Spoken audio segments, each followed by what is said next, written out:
गुरु बाबा का जो धर्म है वो अपना निभाएगा।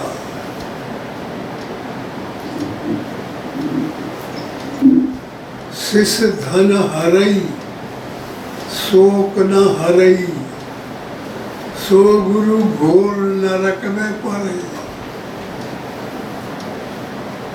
वो गुरु अच्छा नहीं है जो साधन करने वाले साधक और गुरु के सामने भयावह माइक की तरफ चलने वाले रास्ता दिखाए।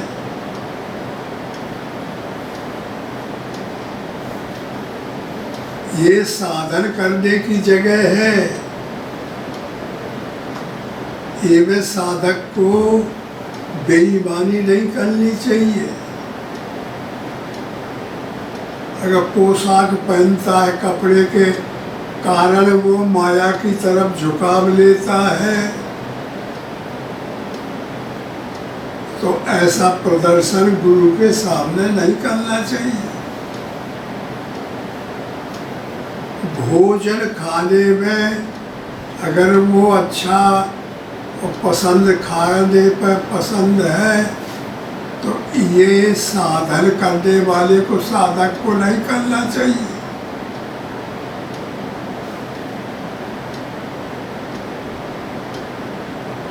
और जो करता है तो पहले गुरु उपदेश करता है साधारण,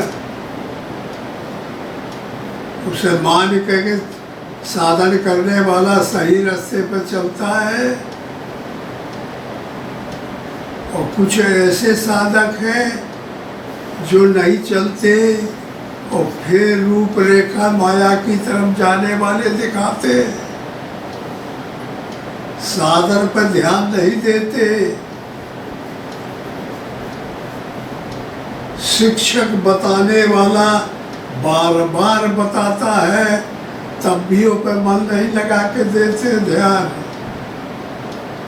और फिर मनमानी करते हैं। सुंदर सुंदर कपड़ों का भोग लगाते हैं, सुंदर सुंदर सुगंधियों का पालन करते हैं, भोजन अच्छे से अच्छे पाने के लिए तड़पते रहते हैं, व्यवहार ऐसा चाहते हैं कि जो हमें सुख लगे, संसार की तरफ झुकाव लेते, साधक हो करके भी। तो गुरु का परम धर्म है कि उनको अपने इस रास्ते से बचा के साधन की तरफ लाए। और लाने का तरीका यही है कि जो सरलता साधक स्वभाव वाले साधक है, और कहने से मुड़ जाते हैं।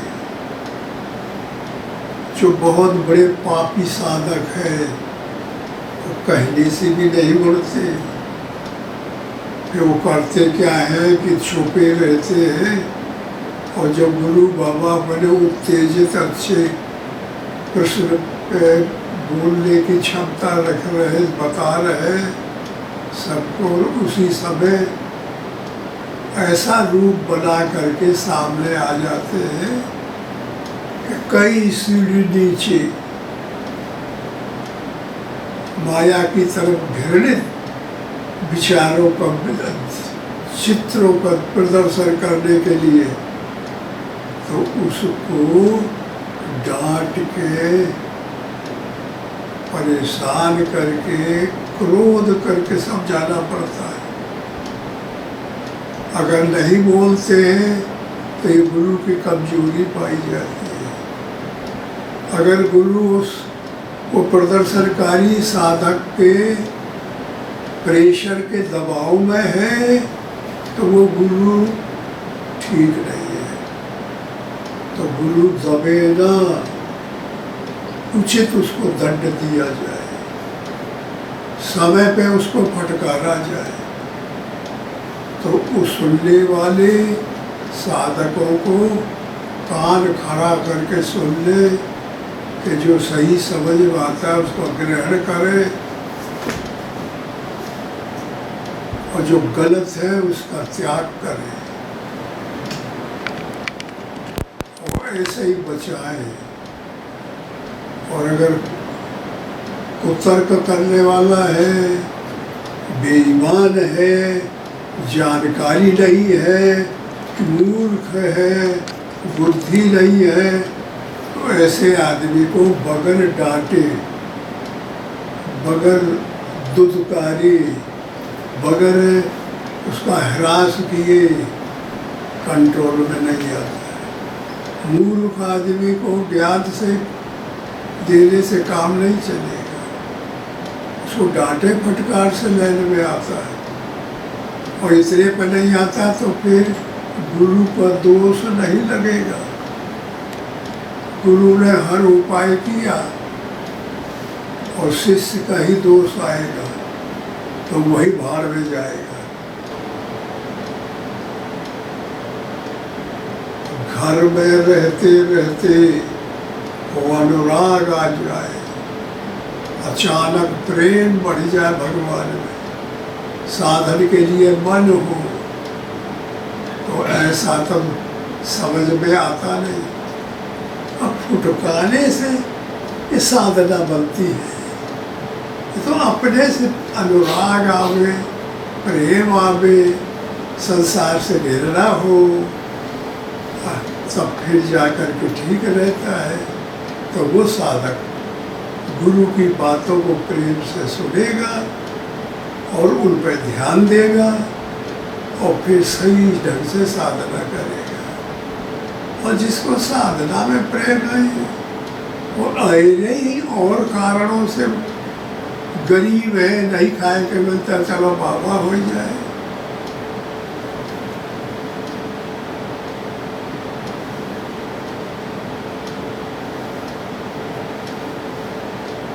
ये बताओ कैसे काम चलेगा। सब बीमारी भरी पड़ी हुई है, कितना फोकस बनाओ, कितना रूपरेखा बनाओ बनावटी, वो नहीं चल सकता।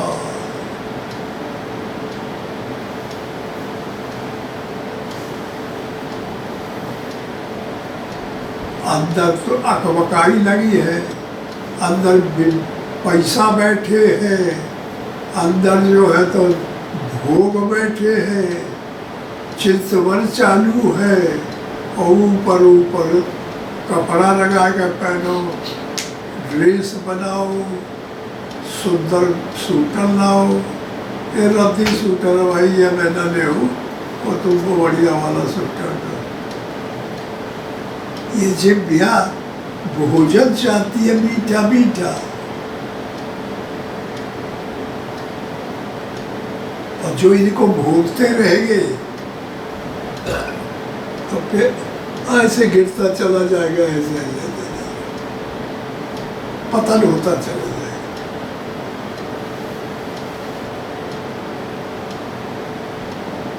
इसलिए सबसे महत्वपूर्ण कर्म है, कर्म का त्याग कर देता है आदमी। कर्तव्य करना चाहिए, जो जिस अवस्था में है उसका कर्तव्य करना चाहिए। अच्छा कर्तव्य करेगा तो परमात्मा मदद करेगा, इंद्रियां सक्षम होती जाएगी, आत्मा नजदीक आती चली जाएगी। और जो साधन करने की जगह पे आ गए, स्कूल में आ गए, एडमिट हो गए और फिर पढ़ते नहीं है, वहाँ सब वही सदुपयोग की जगह पर दुरुपयोग करते हैं। कैसे डिग्री मिलेगी, कैसे ताकत मिलेगी?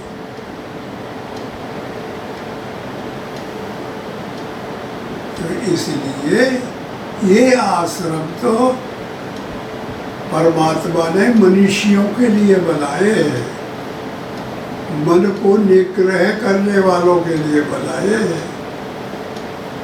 ये विषय वालों के लिए नहीं बनाए।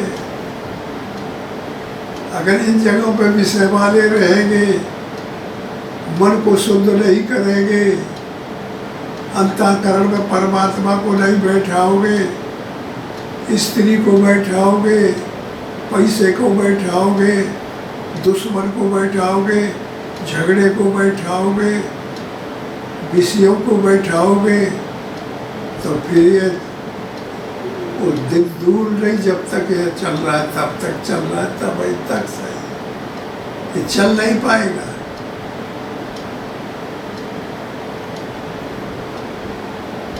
संयुक्त तो शक्ति उसी में आती है जो सजातीय भाव में दक्ष रहते हैं, जो अच्छे विचार साधन करने में सक्षम है। ऐसे साधक अनेक एक जगह रह सकते हैं और वह सुधार हो सकता है और वह ट्रेनिंग सेंटर अच्छे से अच्छे निकलने लगेंगे साधक। और जो कोई मतलब नहीं, अंट संट वाले आए, सेका सीखी, देखा देखी, ज्ञान करते देखा देखी, बात करते देखा देखी, पहनाव लेते देखा देखी, भजन करते देखा देखी, आश्रम में रहते, तो वो काम नहीं चलेगा।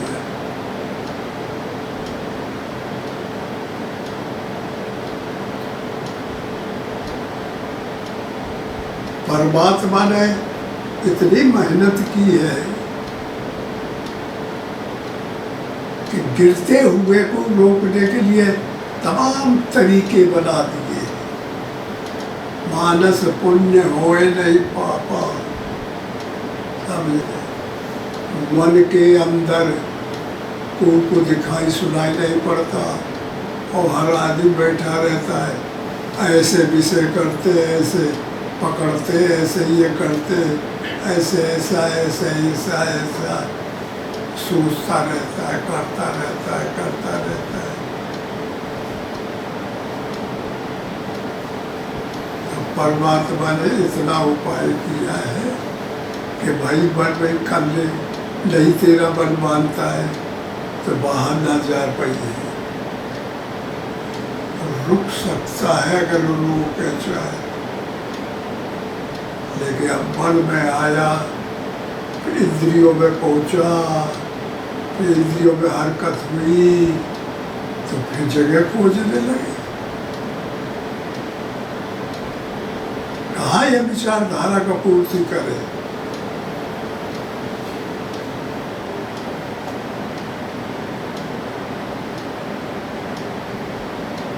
अगर संपत्ति पाओगे, सब प्रॉपर्टी पाओगे, धनी बनना चाहते हो, भोगी बनना चाहते हो, तो जानते हो जाने के टाइम पर दुर्दशा हो जाए, आदमी फिर उसे छोड़ता नहीं। जो विषय में आनंद मिल गया तो जब मरने का टाइम आता है तो रोता है, गुहार मारता है कि मैं कितना आनंद मिलता था, अब मुझको मर जाइयो, अरे बाप रे बाप मर जाइयो, तो रुवाई आती है। और जो माया में संसार में शरीर रखेगा और घृणित करता रहा और परमात्मा से प्यार करता रहा, तो जब समय आता है जाने का तो हंसता है, खुश होता है कि ठीक है भगवान अब बचा ले गए, तब थोड़ा सा और रह जाए, मार दो बाजी, तो हंसते हुए निकल जाता है।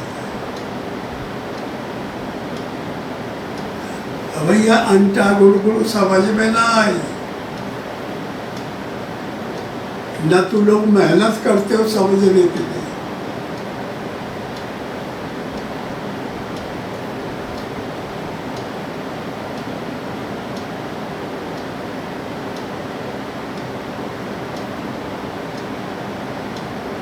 सेवा बता दी जाती है, अब तुम दोष लगाते हो कि हम जब आए तो हमको सेवा बताया गया, सेवा करो सेवा करो। तो आश्रम में जिन चीज़ों की सेवा की जरूरत है वही बताया जाता है। तो सेवा, ये शरीर से जितने बुरे कर्म हुए उस शरीर की सेवा से पाप कटता है। तो तुम्हें पवित्र बनाने के लिए ऐसी सेवा दी जाती है।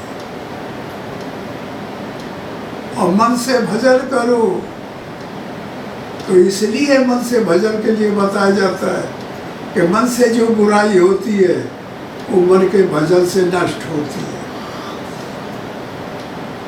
शरीर से जो खराब कर्म किए वो शरीर की सेवा से कटेंगे, और मन से जो किए वो मन के भजन से कटेंगे।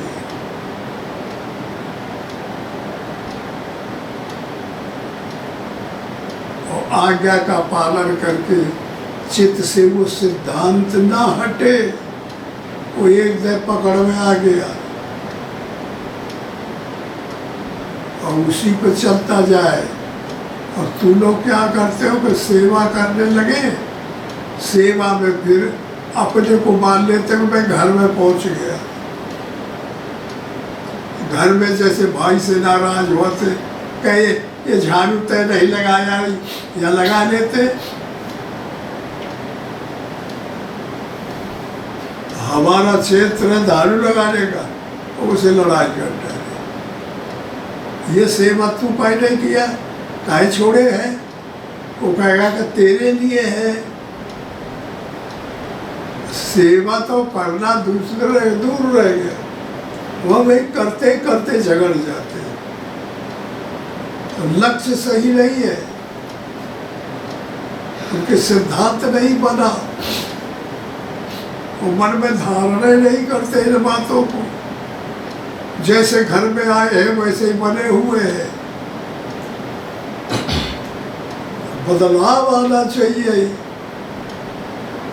वेश बदल गया, कपड़े बदल गए, रूप बदल गया, जगह बदल गई रहने की, लेकिन अंदर के जो भरा पड़ा है माल मसाला, मन के अंदर, बुद्धि के अंदर, वो अंतःकरण में वो नहीं बदला।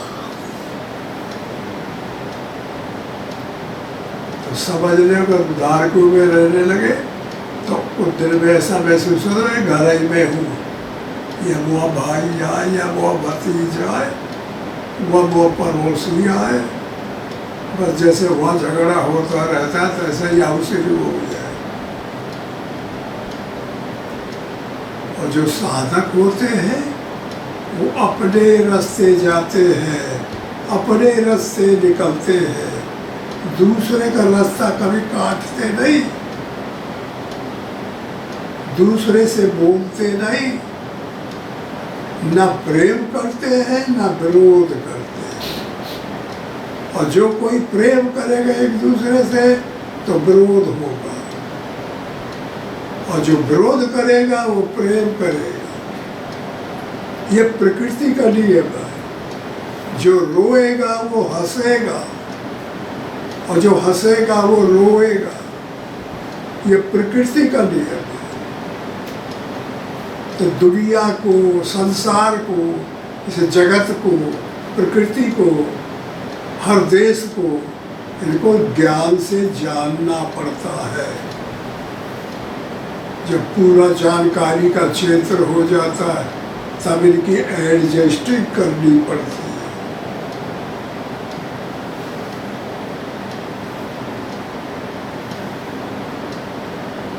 और सेवा यो दी जाती है कि निरंतर ढंग से सेवा करेगा तो आगे चल के सेवा से, शरीर से माया के ऋण चुक जाएगा तो मुक्त हो जाएगा।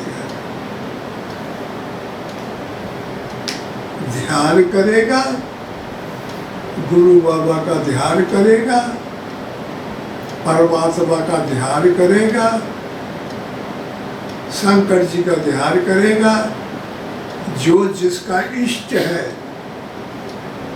इष्ट कहते हैं निजी हमारा ध्येय इनको मानता है, उसी को इष्ट कहते हैं।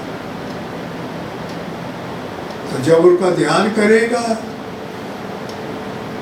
तो फिर धीरे धीरे ध्यान करते करते जैसा वो है वैसा ही अंतःकरण बदलने लगेगा।